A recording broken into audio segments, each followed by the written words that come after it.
Hay dos citas bíblicas que yo quiero considerar hoy para la enseñanza que les voy a traer. La primera de ellas se encuentra en Romanos 7, 24 y 25. La carta a los Romanos, versos 24 y 25 del capítulo 7. Este es Pablo siendo confrontado con la verdad de su humanidad y lo finito que es él o que era él. Mire cómo dice Pablo en Romanos 7, 24 y 25. Leo a la gloria del Padre, del Hijo y del Espíritu Santo, y la iglesia dice: amén. Miserable de mí, ¿quién me librará de este cuerpo de muerte? Gracias doy a Dios por Jesucristo, Señor nuestro. Así que yo mismo con la mente sirvo a la ley de Dios, mas con la carne a la ley del pecado. Eso es mucho para desempacar. Pero vaya a Romanos 5:8. Esa misma carta, vaya a Romanos 5:8.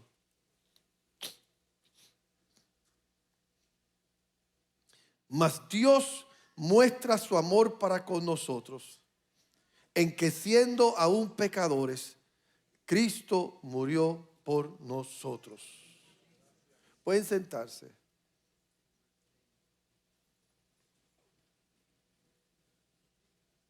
Yo estaba teniendo una conversación con la pastora, con mi esposa los otros días.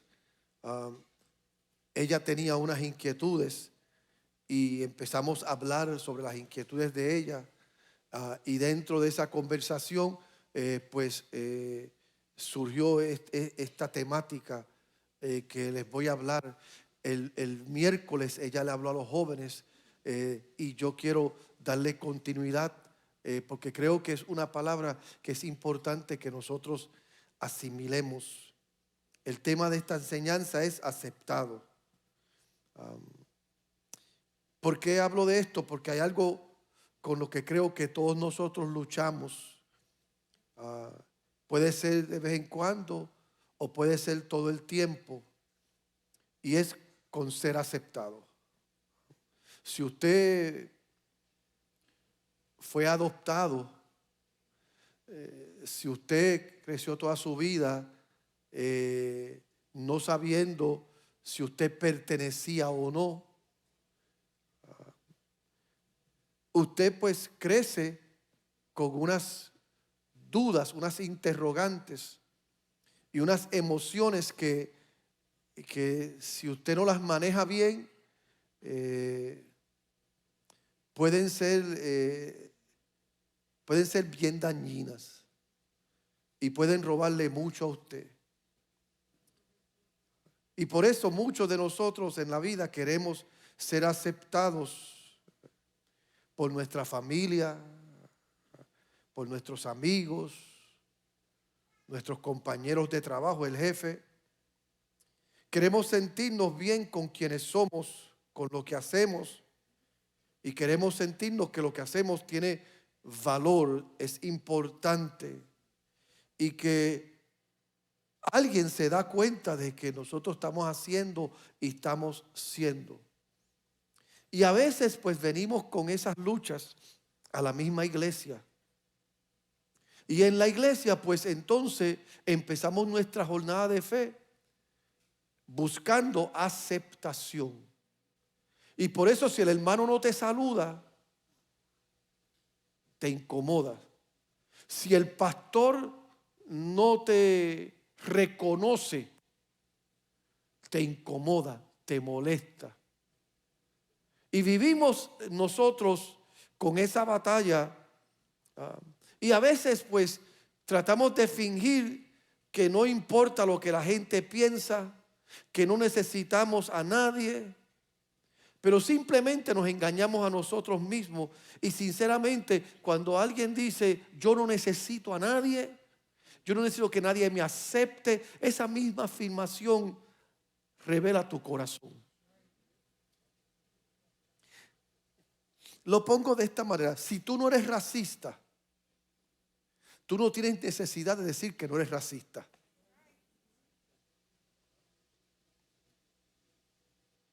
Si tú no eres acomplejado, no tienes necesidad de decir yo no soy acomplejado. Si tú estás caminando y estás consciente de la verdad de Dios en tu vida, no tienes que estar todo el tiempo tratando de probarle a la gente de que tú estás bien y que Dios está contigo. Tú simplemente entiendes y tú sabes tu lugar. Y por eso, si Dios está contigo, tú le sirves a Él, tú lo amas a Él, Él te ama a ti, tú eres de Él, Él es tuyo. Tú simplemente, si estás bien en quien tú eres, tú entiendes eso y lo aceptas. Todos luchamos por sentirnos aceptados. Y es la batalla que tenemos. Y por eso es que muchas veces, pues en nuestro idioma, en nuestras conversaciones, en nuestras acciones, demostramos las deficiencias que hay en todos nosotros. El tema de este año es: a Dios sea la gloria. Y hemos declarado que todo lo que vamos a hacer va a ser para darle gloria a Dios y no es para nosotros recibir reconocimiento de nadie. Esa es la verdad de la iglesia. Nosotros lo que tenemos que hacer es servirle a Dios y caminar hacia adelante creyéndole a Dios. Pero podemos concentrarnos tanto en nosotros mismos y querer ser aceptados que perdemos de vista por qué y para quién hacemos las cosas. Porque nos enfocamos en nosotros. Le dije que esta enseñanza salió de una inquietud que tenía mi esposa. Ella estaba luchando por sentirse aceptada por Dios. Y de la nada, de repente, ella comenzó a sentir que no era lo suficientemente buena. Y comenzó a sentir que se estaba quedando corta en todas las áreas que como creyente se suponía que ella debía hacer. El mes de abril fue un mes bastante ocupado para nosotros. Fuimos a Tailandia a ver a su familia las primeras 2 semanas, pero las próximas 2 semanas fueron 2 semanas de mucho trabajo, de mucho estrés emocional y muchas planificaciones que no eran cómodas. Y durante ese tiempo ella se sintió distante de Dios, porque su tiempo, su devoción normal con Dios era menos notable para ella. Y ahora ella ya no hablaba con Dios como ella estaba acostumbrada y en las posturas que ella estaba acostumbrada, aunque hablaba con Dios todo el tiempo.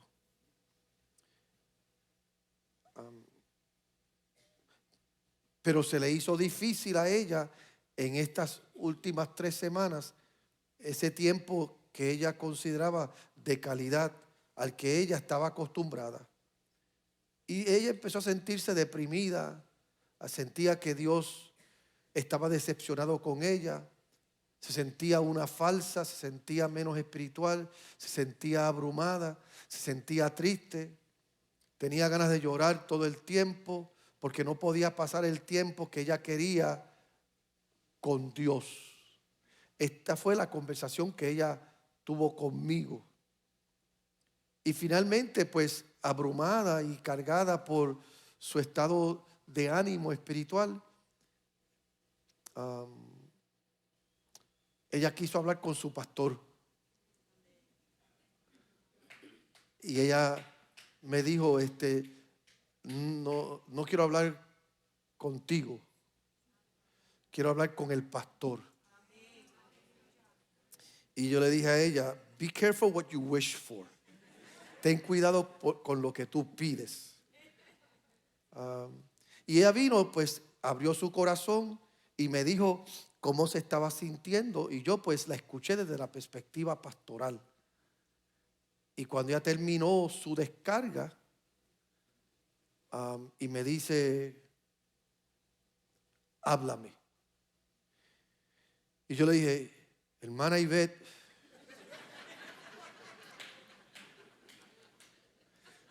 en todo lo que usted me ha dicho, he observado que usted es una mujer súper, mega religiosa. Y su problema no es un problema espiritual, su problema es un problema de religión.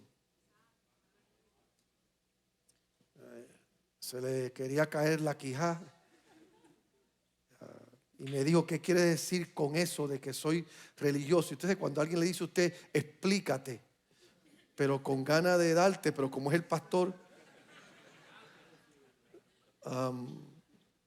tiene que medir sus palabras.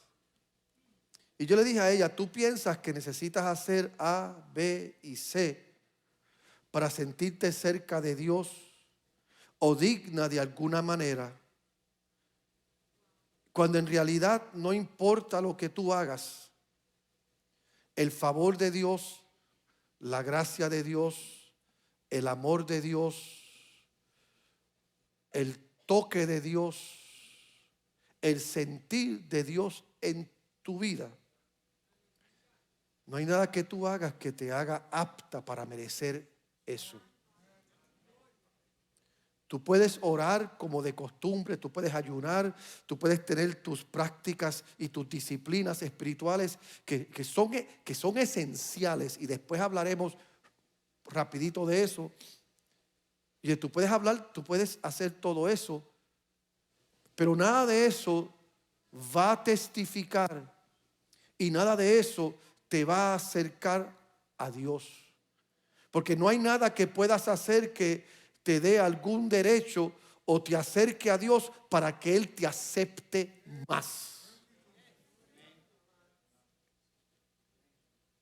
Usted puede venir a la iglesia todos los días y Dios no te va a aceptar más por eso. Tú puedes venir a la iglesia una vez a la semana y Dios no te acepta menos por eso. Tú puedes orar 7, 8, 10 horas al día.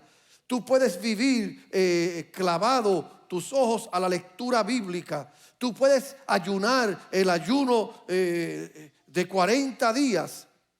Y eso no te hace a ti mejor cristiano. Eso no te hace a ti más santo. Yo me atrevo a decir, y lo digo por experiencia personal, y tiene usted que contextualizar esto antes de escandalizarse conmigo, ¿ok? Mientras más usted ora y más usted necesita estar metido en la iglesia, es porque más crisis hay en su vida, más problemas usted tiene emocionalmente, psicológicamente. Y por eso necesitas hacer eso, porque de otra manera no funcionas bien. Pero eso no tiene nada que ver con Dios. Ese es tu problema.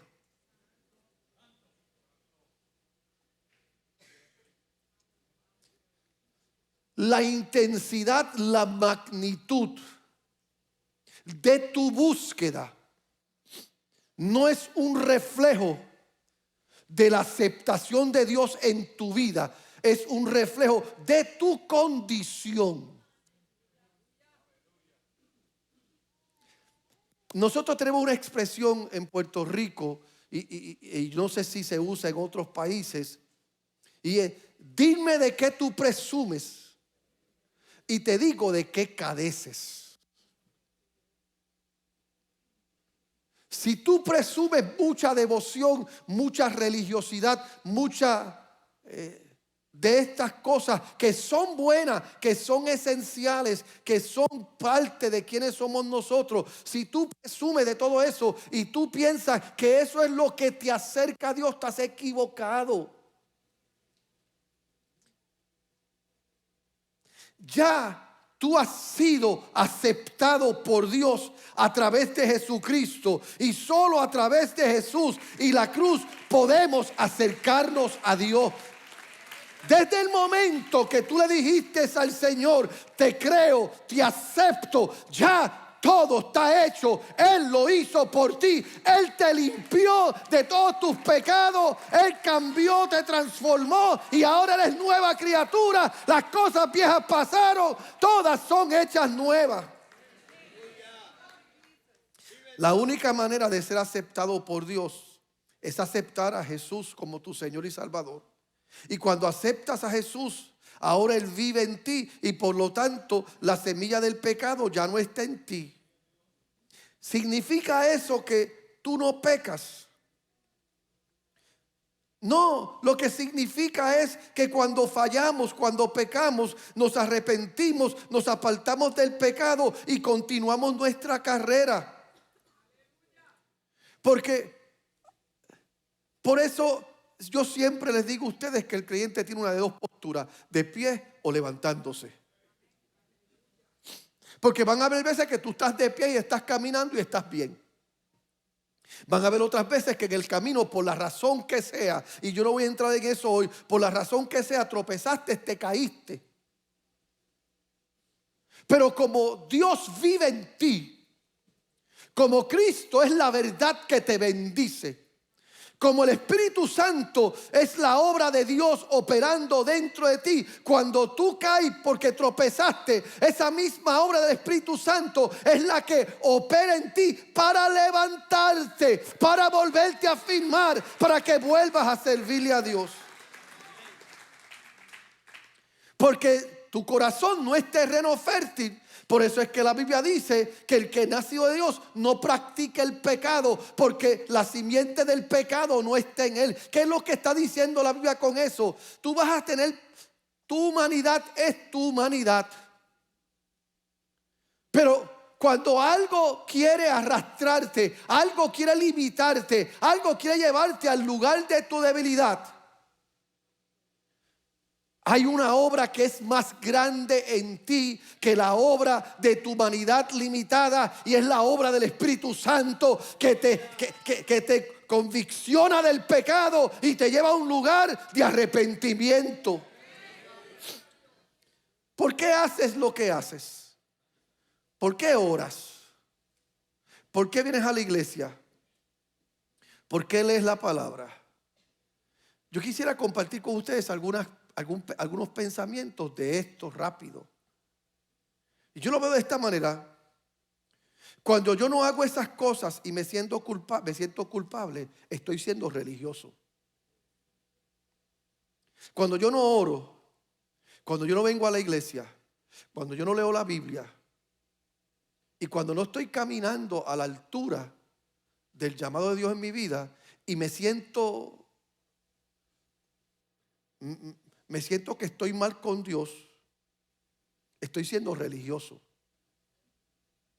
Si no lo hago y me siento bien y tengo paz y digo lo que muchos dicen: yo no tengo que ir a la iglesia, yo no tengo que orar, yo no tengo que leer la Biblia, yo tengo a Dios y yo soy de Dios, y esa es tu postura, eres un pecador. Si no lo haces y te sientes mal por no hacerlo, eres un religioso. Si no lo haces y te jactas y te sientes bien porque no lo haces, eres un pecador.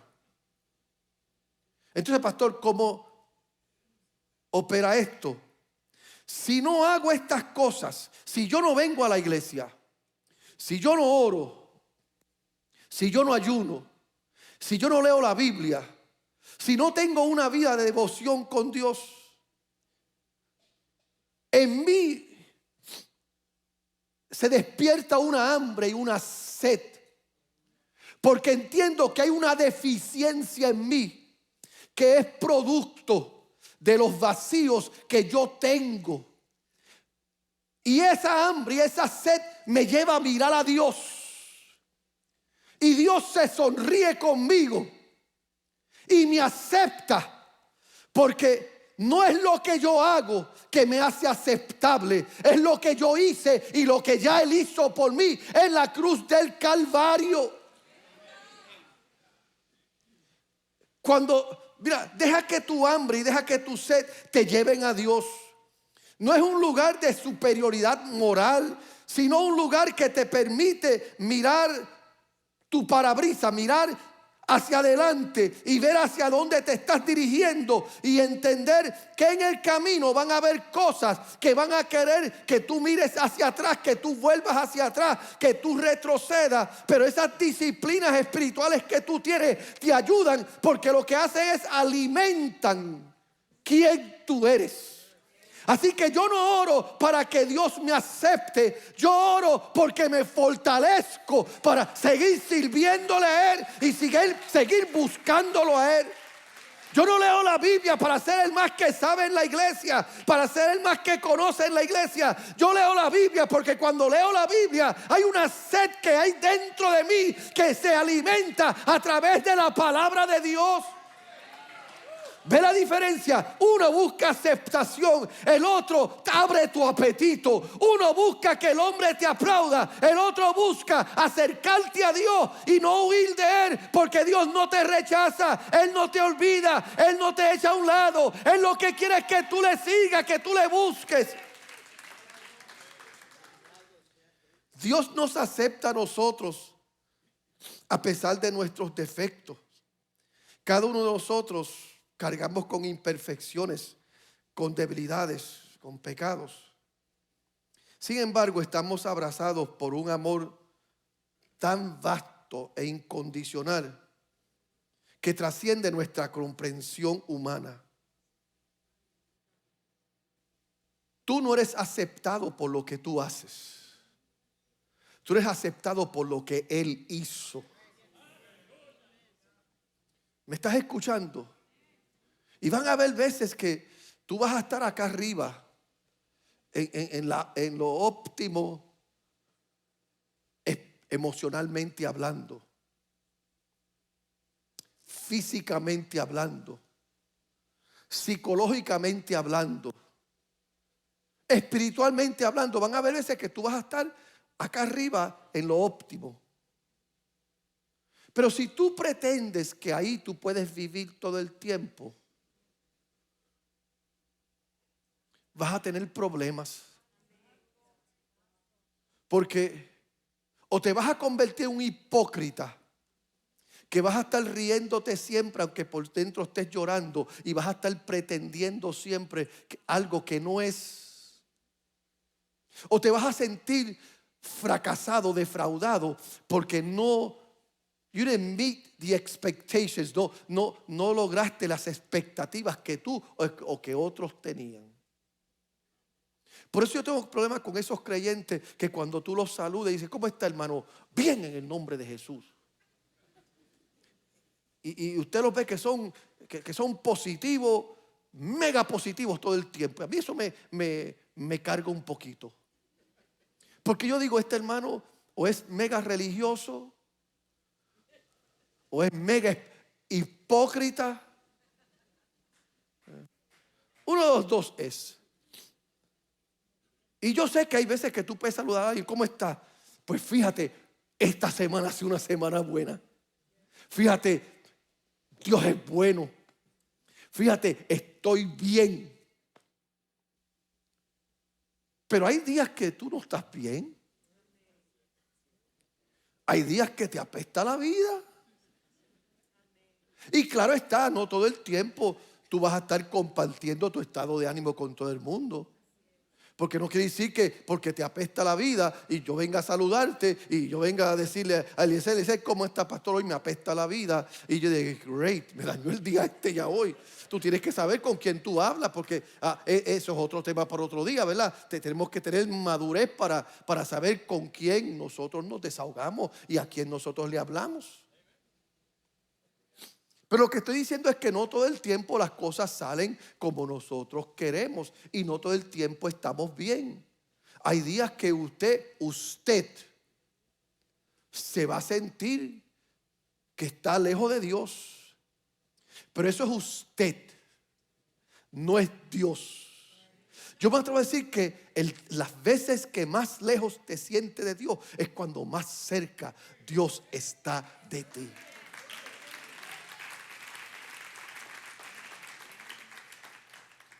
¿Alguna vez has vivido eso? ¿Has sentido eso?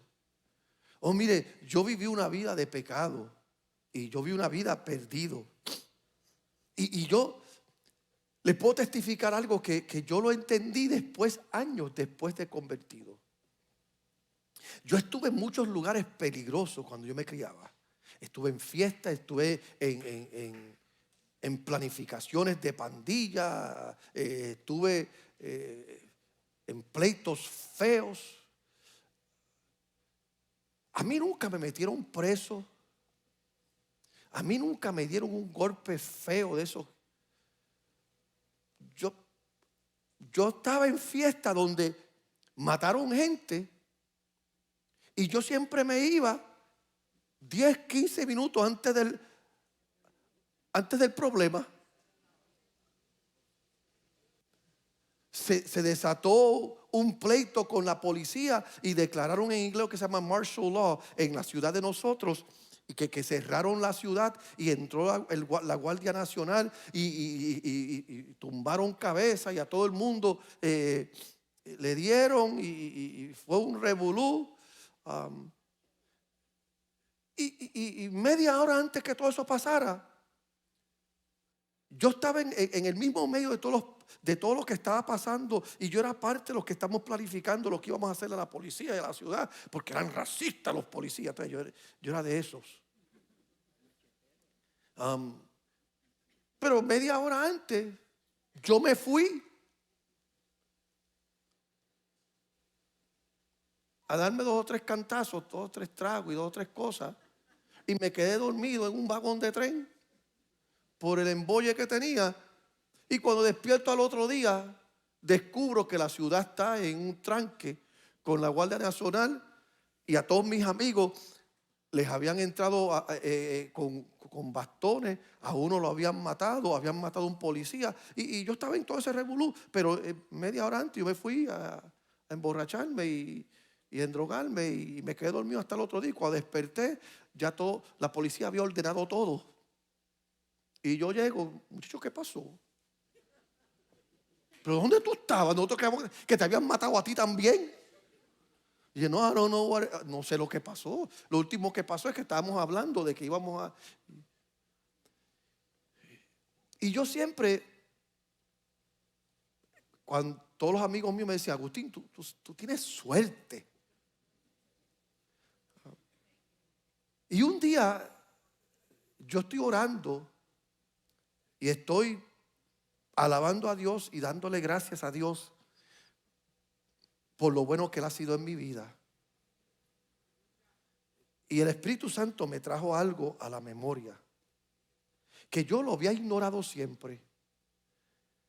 Cuando yo no le servía a Dios, y esto es cosa, lo que le voy a decir es cosa de loco. Así que usted, son cosas de loco para el que no cree. Un día estoy orando y estoy en la presencia de Dios. El Espíritu Santo empezó a tratar conmigo y me trajo a la memoria varios incidentes de mi vida donde yo fui o tuve suerte.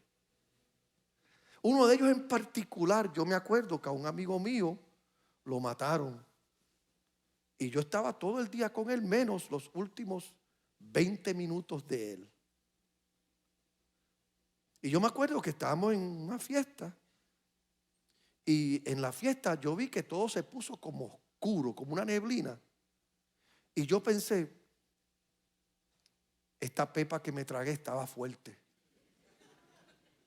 Esta pega que huelí estaba grave. Y yo le dije a mi amigo, ¿sabe que yo me tengo que ir porque no estoy bien? Y yo me fui. Años más tarde, el Espíritu Santo tratando conmigo me dijo, ¿no te acuerdas todas las veces que te libré de la muerte? Todas las veces que te libré del peligro. Y yo decía en mi mente, pero es que yo era un pecador, yo estaba perdido, yo estaba haciendo cosas horribles. Pero había una anciana que me presentaba ante la presencia de Dios todos los días. En mi niñez yo había sido presentado a Cristo. En mi preadolescencia yo había experimentado la llenura del Espíritu Santo en mi vida. Y aunque ahora yo estaba siendo arrastrado por el pecado y por el mundo, todavía había una verdad en el cielo que decía: ese es mío. Ese yo lo cubro. Ese yo lo acepté. Y si Dios hace eso con gente que están allá perdidos, que están allá destruidos, ¿cuánto no lo hará con nosotros que estamos batallando aquí adentro y que estamos luchando aquí adentro? Ahora, tenemos que entender, hay una realidad de nuestra humanidad. Y la Biblia está repleta de historias de personas imperfectas que fueron utilizadas poderosamente por Dios. Moisés dudó de su capacidad de liderar a un pueblo y sacarlo de esclavitud. Pero Dios lo usó. David pecó gravemente contra Dios, acostándose con la mujer de uno de sus servidores más cercanos, y luego, para tapar el pecado, lo mandó a matar. Mas sin embargo, Dios lo llamó un hombre conforme al corazón de él. Pedro negó a Jesús con maldición. En el momento en que más Jesús necesitaba que Pedro sacara la cara por él, Pedro maldijo y negó a Cristo. Mas sin embargo, fue el primero que Dios usó predicando en Pentecostés. Esta historia nos recuerda que la imperfección es parte de nuestra condición humana. Por eso es que la Biblia dice: por cuanto todos pecaron, están destituidos de la gloria de Dios. Pero debemos de reconocer nuestros defectos y nuestras deficiencias para apreciar plenamente la gracia que Él nos brinda a nosotros. Por lo tanto, parte de nuestro trabajo es reconocer que no importa lo que yo haga, bueno o malo, grande o pequeño, fervoroso o infervoroso, eso no determina mi aceptación. Eso no determina cómo Dios me recibe o no me recibe, porque el amor de Dios es incondicional. Jeremías 31:3 dice: Jehová se manifestó a mí hace ya mucho tiempo, diciendo: con amor eterno te he amado, por tanto te prolongué mi misericordia. Aquí Dios le está hablando a un hombre depresivo, a un hombre melancólico, a un hombre que nunca hubiese sido mi amigo. Sí, de todos los líderes y todos los profetas y todos los hombres de la Biblia, el menos que yo quiero conocer cuando vaya al cielo a Jeremías. Yo le he dicho a Dios, cuando yo llegue al cielo, que Él viva en otro planeta Tierra.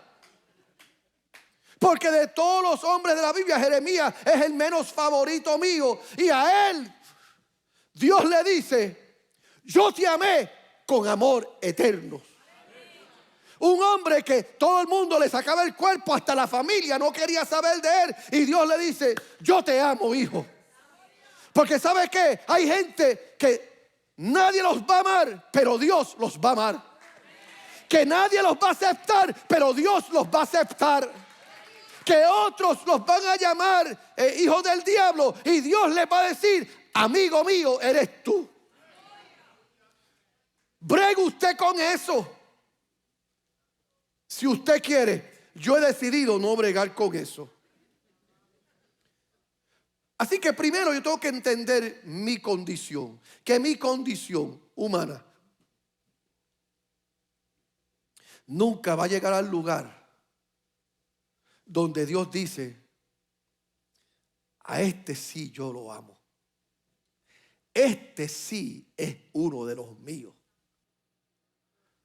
Porque el problema va a ser que tú vas a entrar sacando pecho, porque llegas al cielo y Dios te va a decir: entra, hijo mío, en lo poco fuiste fiel, en lo mucho te pondré. Y tú entras con tu mejor vestido, creyéndote que era la última Coca-Cola en el desierto. Y cuando entres te vas a dar cuenta que la persona que menos tú soportabas en la iglesia está ahí contigo. Y tú decís, pero qué demonio, Dios, me llevaste al mismo lugar que fue este. Y Dios te va a decir, sí, porque en Jesucristo todos son bienvenidos. En Jesucristo todos son aceptados. En Jesucristo todos son levantados. Todos son restaurados. Y eso es importante porque es por medio de ese sacrificio que Cristo hizo. Y por eso uno de mis favoritos versos es este: mas Dios muestra su amor para con nosotros, en que siendo aún pecadores, Él no murió por ti porque tú estabas bien. Él no te acepta porque tú eres mejor, porque eres más, porque haces más que el otro, das más que el otro. Él te acepta por lo que hizo Jesucristo en la cruz del Calvario. ¿Y qué fue lo que hizo Jesucristo en la cruz del Calvario? A través de su gracia nos transformó. De modo que si alguno está en Cristo, nueva criatura es. Las cosas viejas pasaron, he aquí todas son hechos nuevas. La aceptación de Dios no significa que nos deja en nuestro estado imperfecto. Lo que implica es que nos acepta y empieza un proceso de transformación en nosotros.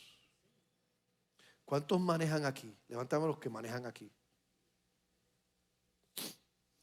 ¿Verdad que usted tiene su parabrisas, right? Así que se llama el windshield, el parabrisas. Y usted tiene el retrovisor. ¿Cuántos de ustedes manejan el 90, el 80, el 70% del tiempo mirando el retrovisor? Pues tú no eres buen conductor. El retrovisor es así de chiquito, ¿verdad? Y el parabrisas es así de grande. La lógica dice entonces, usa esto poquito y usa eso mucho. El problema de nosotros es que manejamos la mayor parte del tiempo mirando siempre hacia atrás. Y mirando siempre hacia atrás, siempre vamos a tener problemas porque vamos a chocar. Mirando siempre hacia atrás, vamos a tener problemas porque no vamos a manejar con la libertad que estamos supuestos. Oh, es importante el retrovisor. ¿Sabe por qué es importante? Porque el retrovisor te dice dónde tú estabas. Y el retrovisor te dice de lo que has sido librado. Pero el parabrisas te dice para dónde tú vas y hacia dónde tú vas. Entonces, así es la vida cristiana en Cristo Jesús. Él te acepta, Él te recibe, y es tu trabajo de ese momento en adelante empezar a mirar hacia adelante, y de vez en cuando tú vas a mirar el retrovisor y de vez en cuando lo vas a ajustar, pero no te vas a enfocar en él de tal manera que te vas a olvidar que tú vas de camino hacia tu destino profético. ¿Y qué es lo que va a pasar? Te vas a dar de cuenta que no has llegado hacia donde vas, pero no estás tampoco donde empezaste. Y eso es lo que hace la gracia con nosotros. La gracia viene y se encuentra con nosotros en el lugar donde estamos. Estamos en un lugar de perdición, estamos en un lugar de tinieblas, estamos en un lugar de infierno, estamos perdidos. Y la gracia de Cristo vino y nos abrazó ahí. Y nos tomó y nos metió en el carro que va camino a Canaán, que va camino a la Nueva Jerusalén, que va camino a la gloria celestial. Y la gracia te dio licencia y te dio permiso y te dijo, ahora estás en este carro, empiezas a manejar. Y cuando tú estás saludable y cuando tú estás bien y tú aceptas la gracia del Señor, tú enciendes ese motor y tú empiezas a manejar.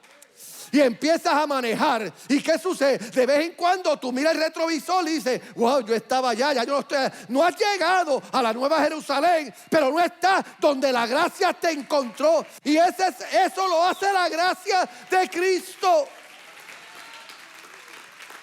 Dios nos acepta tal como nosotros somos, pero nos da el poder para crecer y llegar a ser más en Cristo. Y por eso oramos. Por eso ayunamos, por eso leemos la Biblia, por eso venimos a la iglesia, porque entendemos que esto nos bendice.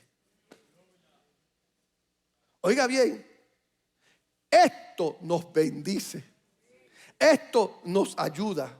La gracia siempre será atacada por nuestra mentalidad religiosa, nuestras dudas, nuestros miedos y por la falta de comprensión y conocimiento. Siempre la gracia va a ser atacada. ¿Sabe por qué? Porque vivimos en un mundo en que se nos ha enseñado que las cosas hay que ganárselas. Que the early bird gets the, you know, right?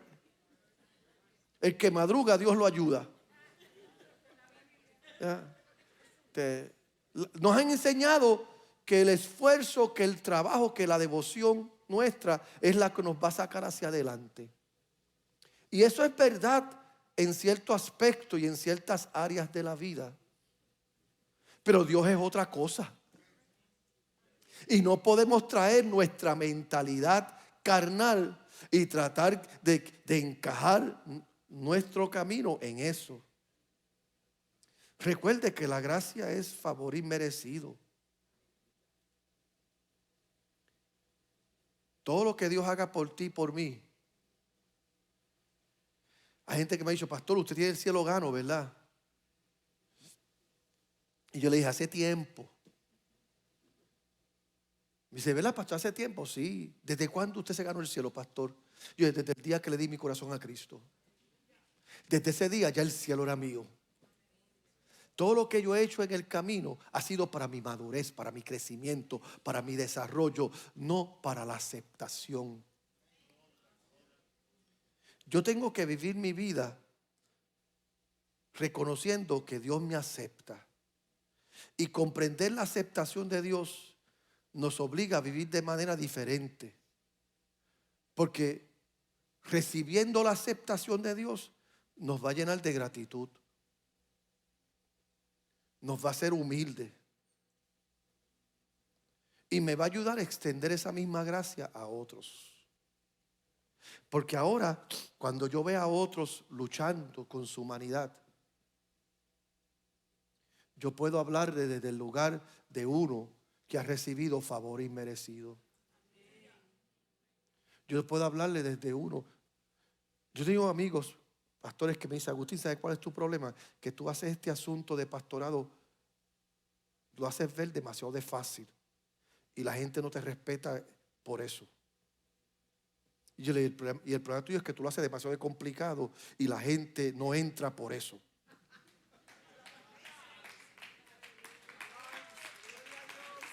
Esto no es asunto de que es fácil o que es complicado. Esto es asunto que hay un Dios en los cielos que envió a su Hijo unigénito por amor, para que todo aquel que en él cree no se pierda, mas tenga vida eterna.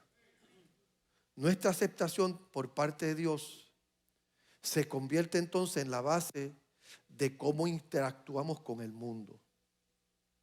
Ahora yo vivo mi vida sabiendo lo que dijo el apóstol, que nada me puede separar del amor de Cristo Jesús. Y entonces, ¿qué sucede? Cuando yo tengo esos días malos, que los tengo esos días en que me siento menos santos, que los tengo esos días que no estoy dando el máximo de lo que yo entiendo que yo debo dar, y los tengo. Antes esos días me alejaban de Dios. ahora esos días me acercan más a Él. Porque ahora esos días lo que hacen es, me dan a entender lo bueno, lo maravilloso que es Dios. No podemos ser perfectos. No hay perfección humana. No lo hay. Pastor, pero la Biblia dice que seamos perfectos. Yo lo entiendo. Pero eso tiene su contexto. La perfección es nuestra meta. El pecado no es nuestra muleta. Porque hay una de dos. El pecado es tu muleta, ¿verdad? O la perfección es tu meta. La Biblia te dice, sé perfecto. Que la perfección sea tu meta y el pecado nunca sea tu muleta. Por eso es que la Biblia habla de perfección, porque ahora te da un destino, te da un norte hacia donde tú vas. Yo estaba leyendo hace poco de este hombre que fue miembro de la misma iglesia por 30 años. Y él no faltaba nunca los domingos. Y un día hubo una encuesta en un periódico local donde preguntaron a la gente sus experiencias religiosas.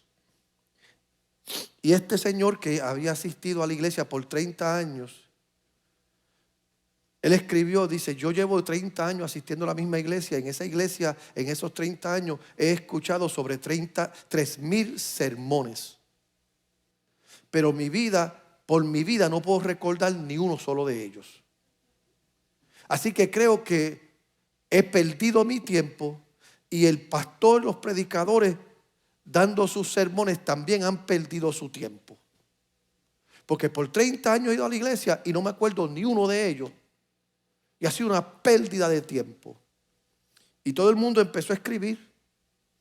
Y empezaron a hablar de que por eso es que no van a la iglesia, que para aquí, para acá. Y entonces este señor escribió y dijo, he estado casado por 30 años. En ese tiempo mi esposa me ha cocinado sobre 32,000 platos de comida. Y por mi vida no puedo recordar el menú completo de ninguno de ellos. Pero sí sé esto. Todos ellos me alimentaron y me dieron la fuerza que necesitaba para seguir casado con ella.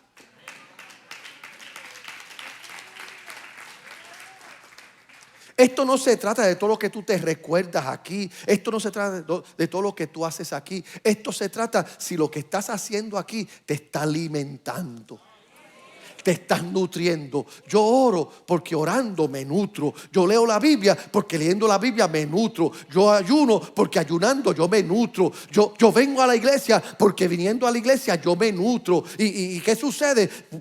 Yo sigo haciendo esas cosas y cuando vengo a ver han pasado 30, 40 años y cuando abra mis ojos a la eternidad yo voy a ver un Dios que se va a sonreír conmigo y me va a decir, ven buen siervo fiel, en lo poco fuiste fiel, en lo mucho te pondré. Y no fue porque ayuné mucho, no fue porque oré mucho, no fue porque leí la Biblia, fue porque me alimenté. Y al alimentarme, la perfección era mi meta, en vez del pecado ser mi muleta. No sé si me estás entendiendo. Entonces, hoy tú tienes una de dos decisiones. O el pecado es tu muleta, o la perfección es tu meta. Siempre vas a lidiar con esta parte y mientras estés aquí bregarás con esto. En algunas dimensiones más altas que otras, otros con más problemas que otros, otros con más malas mañas que otros. Pero al fin del día, como decimos nosotros los puertorriqueños, el que no tiene dinga, tiene mandinga. ¿Qué quiere decir eso? En Puerto Rico, por más blanco que usted sea, por más color de pelo que usted tenga amarillo y ojos azules que usted tenga, en Puerto Rico nosotros decimos que el que no tiene algo de indio tiene algo de africano. Eso es lo que dice, el que no tiene dinga tiene mandinga. Aquí, así que si eres blanquito, algún negrito en tu familia hay. Si eres blanquito, algún indio en tu familia hay. Así que nosotros los boricuas entendemos eso. En la iglesia es igual. Algo de indio tú tienes.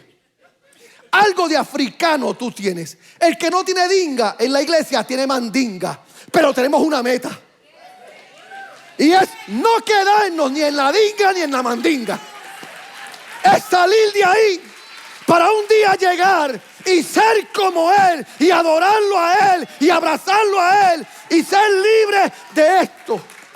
Por eso el apóstol Pablo dijo: ay de mí, ¿quién me librará de este hombre de pecado? ¿Sabe quién? La meta que tú persigues, al Cristo que tú aceptaste, aquel que tú le has creído y hacia dónde tú vas.